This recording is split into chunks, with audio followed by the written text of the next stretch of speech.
だからいろんなオーディションの動画をたくさん見てて、ひげきくんを見たときにちょっと笑っちゃったんですよね。It made you laugh? もうまず僕の描く漫画みたいな人だと思ったから。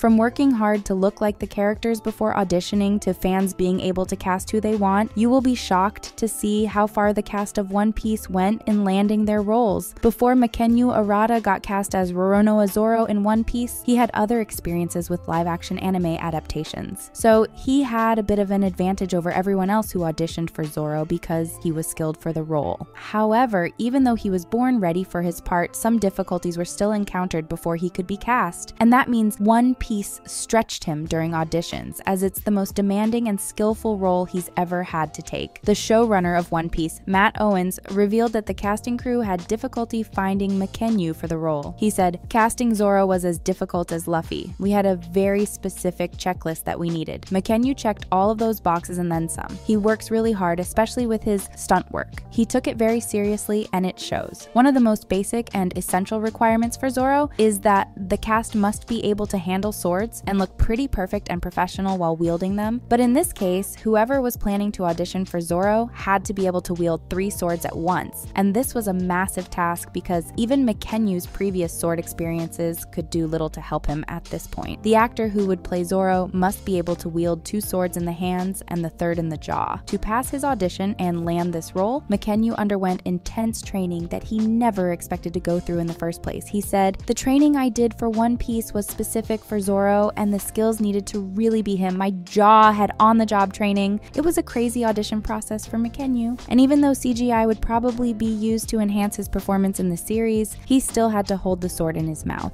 And he learned to balance and wield it with the help of his jaw." When the casting team saw the skills and training Makenyu went through to fit in, they knew they had found the right person. But there are other things he did to fit into his role. The actor went as far as piercing his ears to be able to wear the character's 3 gold earrings, and he dyed his hair green as he said there's no length he wouldn't go to in order to be a perfect Zoro. Taz Skylar, who plays Sanji, was really into the character from day one as he trained hard in cooking and fighting to fit into the role. The fun thing about casting Sanji is that the team didn't exactly know what they wanted to see in the actors during the audition process, but Taz had something they knew was the right thing for Sanji. The series co-creator, Steven Maida, said, "When we saw Taz's reading, we were like, let's look into this young man further because he really has a depth and warmth to his personality." Steven continued by saying that Taz's kind heart drew the casting team to him, and they knew they wanted Sanji to have that too. And Taz proved them right because he went even further to ensure he landed the role by doing things many would have overlooked. For about 4 months, he intentionally trained with Taekwondo experts and even MMA fighters to learn to fight. However, Sanji is also a well-known chef in the series, and Taz also trained to be a good cook under a chef who learned from Jamie Oliver. Chefs are exceptionally notable for their knife handling skills, and he ensured he mastered this act and learned to chop onions like an expert. He showed his flexibility by being excellent and capable of doing whatever tasks lay ahead of him, making him win the audition. One thing that makes the casting of One Piece live action great is that fan casting was used too, which means fans were allowed to choose the cast. And this was a massive opportunity for Emily Rudd, who plays Nami in the show. Emily loves the One Piece manga so much, and she always believed she was precisely like Nami, and that belief never left her until she landed the role. However, it was challenging because the actress spent years preparing for the position before the audition was announced. Emily felt drawn to Nami since she was a child, as she used to play as a navigator while growing up, which is one of the essential characteristics of the character. The actress has gained much experience over the years as she learned map reading and has a unique hobby of creating routes in the woods whenever she goes camping for a holiday. So, like Nami, she understands what it means to be in the middle of nowhere and how to make toilets in the forest by digging holes into the ground. With all of these experiences that Emily had growing up, her dream was to play the role of Nami someday, and the opportunity came sooner than later for the actress. When One Piece was still being considered as a Netflix live-action series, she heard about it and knew that the time she'd been waiting for was finally here. Without waiting for audition announcements, she got into the character by cutting her hair short and coloring it red just like Nami's hair. Then she figured she didn't only have to look like Nami, but also have exceptional skills like her. So Emily posted old videos of herself where she was doing backflips and performing stunts, and she did everything possible to put it out there that she's a living Nami who would do anything to look like the character character. The crazy thing about what Emily did is that she didn't stop at changing her looks. She made people aware that she was the right fit too,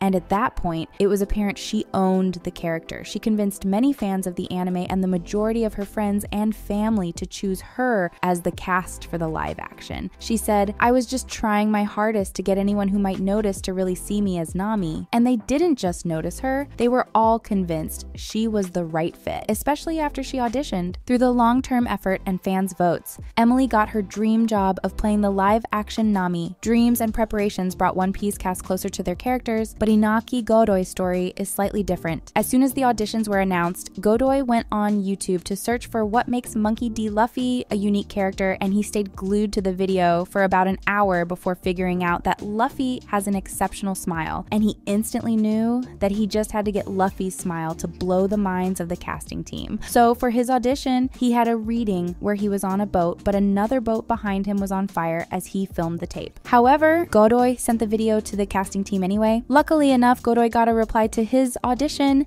but he was told that his character was too relaxed for the disaster behind him in the video, so he had to do it again. And it's so fascinating because not everyone gets to have a second chance at things like this, but Godoy really had something the casting team wanted. So he sent another audition tape where there wasn't any distraction around him, and the answer was very instant as he got a call back for the role of Luffy. The reply was so straight and precise as they sent a WhatsApp message to his mom saying, "We want you to play Monkey D. Luffy." At that moment, Godoy realized he'd just landed what could be the best role ever in his career, and he couldn't contain his excitement. However, the story gets better because you are about to know what made him get selected just as soon as his audition tape was reviewed. He was just as nervous as he was excited about the role that he asked One Piece creator Ichiro Oda why he picked him to play Luffy when he met him in Tokyo. Oda revealed that he was first troubled that they might never be able to get someone like Luffy, but still, he went through many of the audition tapes for the character, and when he got to Godoy, he just began to laugh. The manga creator said, "He was just like the person I drew in my manga. I intuitively thought that's Luffy."